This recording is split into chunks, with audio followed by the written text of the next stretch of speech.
Hello, അസ്സലാമലൈക്കും. ഇന്നൊരു അടിപൊളി ചിക്കൻ കറിയുടെ റെസിപ്പിയാണ്.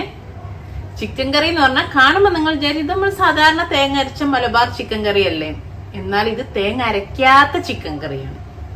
തേങ്ങ അരയ്ക്കാതെ നല്ല ക്രീമി ആയിട്ടുള്ള തേങ്ങ അരച്ച അതിലേക്കൊണ്ട് ഒന്നും കൂടെ ടേസ്റ്റ് ആയിട്ടുള്ള നമ്മള് തേങ്ങ അരച്ച കറി എന്തിനൊക്കെ കൂട്ടി കഴിക്കുമോ അതിനൊക്കെ കഴിക്കാൻ പറ്റിയ ഒരു അടിപൊളി എന്നാൽ തേങ്ങ അരയ്ക്കുകയും വേണ്ട. അപ്പൊ നമുക്ക് ഇങ്ങനെ ചെയ്യാൻ നോക്കാം. ഞാനൊരു കുക്കർ വെച്ചിട്ടുണ്ട്. കുക്കറിലേക്ക് ഇതാ കുറച്ച് വെളിച്ചെണ്ണ, ഒരു 2.5 ടേബിൾ സ്പൂണ് വെളിച്ചെണ്ണ ഒഴിച്ചു കൊടുത്തിട്ടുണ്ട്.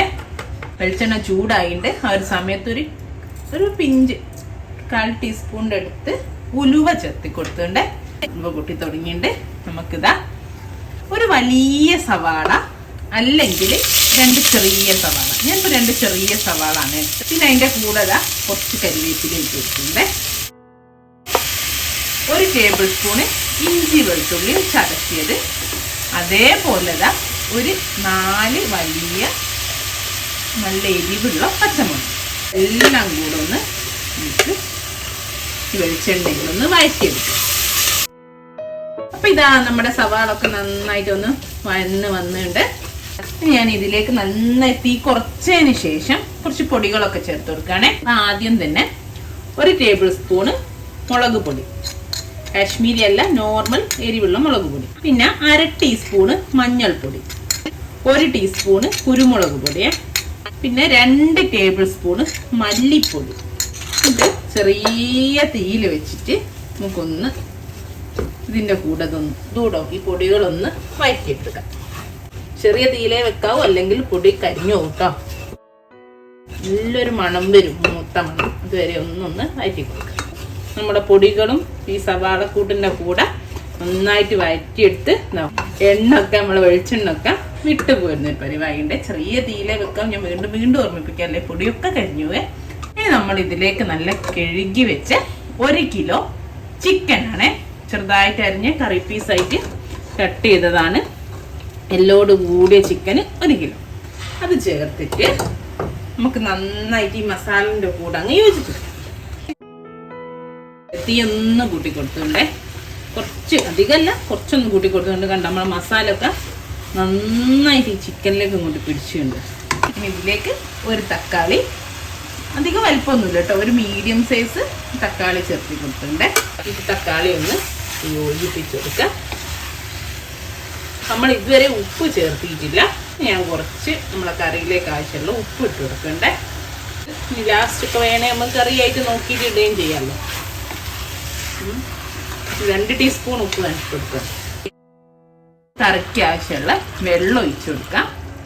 വെള്ളം ഞാനിപ്പോൾ ഒരു 1.5 കപ്പോളം ഒഴിച്ചിട്ടുണ്ട്. പിന്നെ ചിക്കനിന്ന് ഇറങ്ങും നോക്കിയിട്ട് പിന്നെ ലാസ്റ്റ് ഒഴിച്ചു കൊടുത്താൽ മതി. ഇത് ചുടുവെള്ളമാണെങ്കിൽ ഏറ്റവും നല്ലത് കേട്ടോ. ഈ ഒഴിച്ചു കൊടുക്കുമ്പോൾ പച്ചവെള്ളം ഒഴിച്ചാലും കുഴപ്പമില്ല, ചുടുവെള്ളമാണെങ്കിൽ ഒന്നുകൂടെ നല്ലതാണ്. നമുക്ക് കുക്കർ അടിച്ചു വെക്കാം. അടിച്ചു വെച്ചിട്ട് ഹൈ ഫ്ലെയിമിൽ ഫസ്റ്റ് 1 വിസിൽ, പിന്നെ മീഡിയം ഫ്ലെയിമിൽ 2 വിസിൽ. ഇതാണ് നമ്മൾ ചിക്കൻ്റെ വേവ് കേട്ടോ. ടോട്ടൽ 3 വിസിലാണ്. ഒന്ന് ആദ്യം ഹൈ ഫ്ലെയിമിൽ വന്നിട്ട് പിന്നെ തീ കുറച്ചെടുക്കുക, പിന്നെ 2 വിസിൽ മീഡിയം ടു ലോ ഫ്ലെയിമിൽ. ഇനി ആ ചിക്കൻ അവിടെ നിന്ന് വേകുമ്പോഴേക്കും നമുക്ക് ചെറിയൊരു പണിയുണ്ട്. ഞാൻ പറഞ്ഞല്ലോ തേങ്ങ അരച്ച കറിയാണ്, പക്ഷെ തേങ്ങ അരയ്ക്കുന്നില്ല. നമ്മളെ ചിക്കൻ കറിക്ക് തേങ്ങക്ക് പകരം നമ്മൾ ഇവിടെ ഇടുന്ന കുറച്ച്, ഞാനിപ്പോൾ എടുക്കുന്നത് ബദാമാണ്. ഒരു 25 ബദാം, ഒരു കൈപ്പിടി ബദാം, ഇതുപോലെ അങ്ങനെ കയ്യിലെടുത്തുള്ള ബദാമാണ്. ഞാൻ വെള്ളത്തിൽ ഇപ്പോൾ ഞാൻ ഒന്ന് തിളപ്പിക്കാൻ വെച്ചിട്ടുണ്ട്. ഒരു 5 മിനിറ്റ് നന്നായിട്ട് തിളയ്ക്കണം. തിളച്ച് തുടങ്ങിയിട്ട് 5 മിനിറ്റ്. എന്നിട്ട് നമുക്ക് ഇതിൻ്റെ വെള്ളത്തിൽ നിന്ന് തന്നെ തണുത്ത് കഴിഞ്ഞാൽ പെട്ടെന്ന് തൊലി കളയാൻ കിട്ടും. പെട്ടെന്ന് തന്നെ ഒന്ന് തിളപ്പിച്ചെടുത്താൽ. അപ്പം നിങ്ങൾക്ക് ഇതിന് പകരം കാഷ്യൂ ഉപയോഗിക്കാം, അണ്ടിപ്പരിപ്പും ഉപയോഗിക്കാം. ഞാനിപ്പോൾ ബദാം എടുത്തു എന്നുള്ളൂ. അണ്ടിപ്പരിപ്പാണെങ്കിലും ഒരു 5 പരിപ്പാണെങ്കിൽ ഇത്രയും വേണ്ട, ഒരു 15 എണ്ണമൊക്കെ മതിയാവും. അപ്പോൾ ഒരു 15 അണ്ടിപ്പരിപ്പ് ഇതേപോലെ ഒരു ബ്ലാൻഡ് ചെയ്തത് തിളപ്പിച്ചെടുത്തിട്ട് നന്നായിട്ട് പേസ്റ്റ് ആക്കി എടുക്കുക. ഇത് ഇത് ഈസിയാണ് തൊലി കളയുന്നത്. ഞാൻ കാണിച്ചു തരാം. ഈസിയായിട്ട് തൊലി കളയാൻ പറ്റും. ഇങ്ങനെ തിളപ്പിച്ചെടുത്താൽ ഇങ്ങനെ കൈവച്ചിട്ട് ഇങ്ങനെ ആക്കിയാൽ തൊലി പോരും. എന്നിട്ടിത് നന്നായിട്ട് പേസ്റ്റ് ആക്കി എടുക്കുക. ഇതാ ബദാം ഒരു 5 മിനിറ്റ് തിളപ്പിച്ചിട്ട് വെള്ളം മാറ്റി ഇവിടെ എടുത്ത് വെച്ചിട്ടുണ്ട്. തൊലി കളയാൻ വേണ്ടിയിട്ടൊന്ന് ചൂടെണ്ണയുണ്ട്. പിന്നെ നമ്മളെ കുക്കറിൻ്റെ ഒരു വിസിൽ വന്ന് ഞാൻ തീ കുറച്ചിട്ടുണ്ട്. സിമ്പിളാണ്, ഇങ്ങനെ കൈ കൊണ്ടാക്കുമ്പോഴേക്കും കിട്ടുക. ഇത്ര പണിയുള്ളൂ. തൊലി കളഞ്ഞു. ഇനി ഇത് ഇപ്പോൾ കാഷ്യൂ ആണ്, ഈ പണിയും ഇല്ല കേട്ടോ, തൊലി കളയേണ്ട പണിയും ഇല്ല. അങ്ങനെ തന്നെ ഇനി ഇത് ഞാൻ മിക്സിൻ്റെ ജാറിലിട്ട് ആദ്യം ഒന്ന് ഞാൻ അങ്ങ് പൊടിക്കും. എന്നിട്ട് കുറച്ച് വെള്ളമോട് ഒഴിച്ചിട്ട് നല്ല പേസ്റ്റ് ആക്കി എടുക്കും. ഇത് ഒഴിച്ചിട്ടുള്ള കറി അടിപൊളി. നമ്മൾ തേങ്ങ ആദ്യം ഒഴിച്ചാലുണ്ടല്ലോ ഒരു മധുരമൊക്കെ വരൂലേ കുറച്ച്. അപ്പോൾ ആ ചിക്കൻ്റെ കുറേ ഫ്ലേവർ.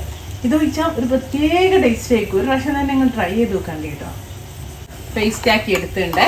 ഈ കണ്ടോ, നല്ല അടിപൊളി ബദാം പേസ്റ്റ്.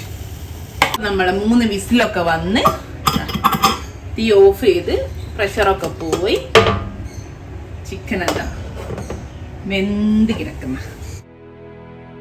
ഈ ഒരു സമയത്ത് നിങ്ങൾക്ക് എരിവ് ഉപ്പൊക്കെ നോക്കട്ടോ. എരിവ് കുറവുണ്ടെങ്കിൽ ഒരു പച്ചമുളകൊക്കെ എടുത്തിടാം, അല്ല ഇത്തിരി കുരുമുളക് ചേർത്തി കൊടുക്കാം.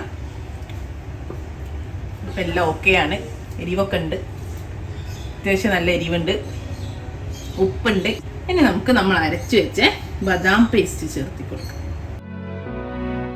എന്നിട്ടൊന്ന് മെല്ലെ കുത്തികൾക്കരുത്, വെന്ത ചിക്കൻ പെട്ടെന്ന് പൊടിഞ്ഞു പോകും. ഇനി ഒന്ന് ഇത് നമുക്ക് തിളപ്പിച്ചെടുക്കണം. അപ്പം ഞാൻ ഫ്ലെയിം ഓൺ ചെയ്ത് കൊടുത്ത് തിളയ്ക്കാൻ വെച്ചിട്ടുണ്ട്. അപ്പോൾ ഇതാ ബദാം പേസ്റ്റ് ഒഴിച്ചതിന് ശേഷം ഇത് നന്നായിട്ട് തിളച്ച് വന്നിട്ടുണ്ട്. ഇനി തീ ഓഫാക്കാം. ഇനി നമുക്ക് ഈ കറി ഒന്ന് വറവിട്ടെടുക്കണം. അപ്പോഴാണ് അത് കറക്റ്റ് ടേസ്റ്റ് കിട്ടുക. അപ്പം അതിനൊരു ചെറിയ പാത്രം വെച്ചിട്ട് ഇതാ കുറച്ച് ഒരു 1.5 ടേബിൾ സ്പൂൺ വെളിച്ചെണ്ണ ഒഴിച്ചു കൊടുത്തിട്ടുണ്ട്. വെളിച്ചെണ്ണ ഒന്ന് നന്നായിട്ടൊന്ന് ചൂടാവട്ടെ. ആ ഒരു സമയത്ത് നമുക്കിതാ ഞാനിവിടെ ഒരു 5-6 ചെറിയുള്ളി കട്ട് ചെയ്ത് വെച്ചിട്ടുണ്ട്. പിന്നെ കുറച്ച് കരിവേപ്പില, കുറച്ച് മല്ലിയില എടുത്തിട്ടുണ്ട്. വെളിച്ചെണ്ണ നന്നായിട്ട് ചൂടായിട്ടുണ്ട്. അപ്പോൾ നമ്മളെ ചെറിയുള്ളി ഇട്ട് കൊടുക്കുക, കൂടെ കരിവേപ്പില ഇട്ട് കൊടുക്കുക. നമ്മളെ ചെറിയുള്ളി നന്നായിട്ടൊന്ന് ഫ്രൈ ആയി വന്നിട്ടുണ്ട്. ആ ഒരു സമയത്ത് ഞാൻ മല്ലിയില ഒന്ന് ഇട്ട് ഒന്ന് മിക്സ് ചെയ്യുക. എന്നിട്ട് തീ അങ്ങ് ഓഫ് ചെയ്യുക. തീ ഓഫ് ചെയ്ത പാടെ നമുക്കിതാ ഒരു 1/4 ടീസ്പൂണ് ഗരം മസാല ഇത്ര ഇട്ടിട്ട് നമുക്കിനി ഈ കറിയിലേക്ക് ഒഴിച്ചു കൊടുക്കാം. ഇനി നമുക്കിത് കറിയിലേക്ക് ഒഴിച്ചു കൊടുക്കാം. വറവ് കറിയിലേക്ക് ഒഴിച്ചു കൊടുക്കുക. ഈ ചട്ടിയിലേക്ക് കുറച്ച് കറിയൊക്കെ ഒഴിച്ച് മിക്സ് ആക്കി, ഇതൊക്കെ എല്ലാവരും ചെയ്യുന്നതായിരിക്കും അല്ലേ. ഒഴിച്ചു കൊടുത്ത് അപ്പോൾ അതാ നല്ല അടിപൊളി കറി ആയിട്ട്. നമ്മൾ നേരത്തെ ബദാം ഒഴിച്ചപ്പോൾ നമ്മൾ വിചാരിക്കുന്നത് എന്താ അങ്ങനെ ഭയങ്കര ലൂസാണല്ലോ എന്നൊക്കെ. ഇത് ഇങ്ങനെ വെക്കുന്നതിനനുസരിച്ച് തിക്കായിട്ട് വരും കേട്ടോ. കണ്ടൊപ്പം തന്നെ നല്ലൊരു കറിയുടെ നല്ല കൺസിസ്റ്റൻസി ആയിട്ട്. ഇത് തണുക്കുമ്പം വീണ്ടും തിക്കാവും. അപ്പം അതിനനുസരിച്ചിട്ട് നിങ്ങൾ ആദ്യം തന്നെ വെള്ളം ഒഴിക്കണം കേട്ടോ. അപ്പോൾ ബദാമിൻ്റെ കൂടാണെങ്കിൽ ആ മിക്സിയിൽ കുറച്ച് വെള്ളം ഒഴിച്ചിട്ട് നന്നായി തിളപ്പിച്ചാലും മതി.